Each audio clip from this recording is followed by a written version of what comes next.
জন্মাষ্টমী উপলক্ষে একটি ভিডিও তোমার সাথে শেয়ার করলাম। জন্মাষ্টমীতে সকাল সকাল ঘুম থেকে উঠে রাধাকৃষ্ণকে প্রতিষ্ঠা করার জন্য রাধাকৃষ্ণকে ফার্স্টে দুধ গঙ্গা জল দিয়ে চান করিয়ে তারপর রাধাকৃষ্ণের মধ্যে প্রাণ প্রতিষ্ঠা করা হয়।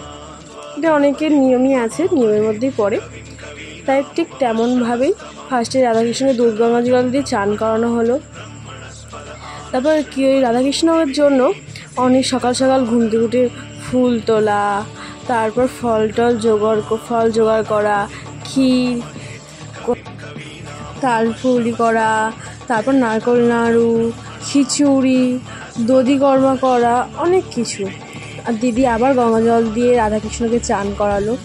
রাধাকৃষ্ণের জন্য ছোট্ট একটা মালা করা হয়েছিল, সে মালাটাকে রাধাকৃষ্ণকে পরিয়ে দিল। কত সুন্দর মিষ্টি লাগছে না বলো আমাদের কৃষ্ণ আর রাধাকে। অর্থাৎ জন্মাষ্টমী কৃষ্ণেরই আগেই বললাম, খুব সুন্দর লাগছে। এবার রাধাকৃষ্ণকে মালা পরিয়ে দেওয়া হলো।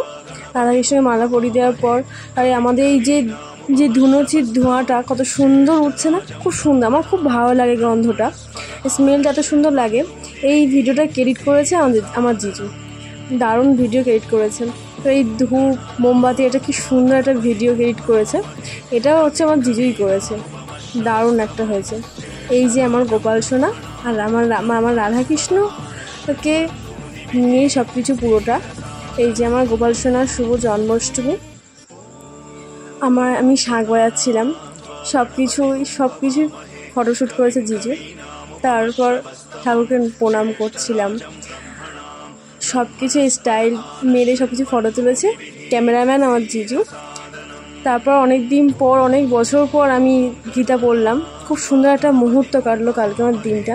এই যে আমার দিদি, যার নাম পারমিতা মণ্ডল। বন্ধু বলবো না, কখনো আমি ওকে কোনোদিনও বন্ধুর চোখে দেখিনি, নিজের দিদি হিসেবে দেখেছি। কারণ নিজের দিদি যতটা করে না ততটা ও করে। ও হচ্ছে আমার কাছে অনেক আপন ছাড়া কিছুই বলবো না। এভাবেই কাটলো জন্মাষ্টমী।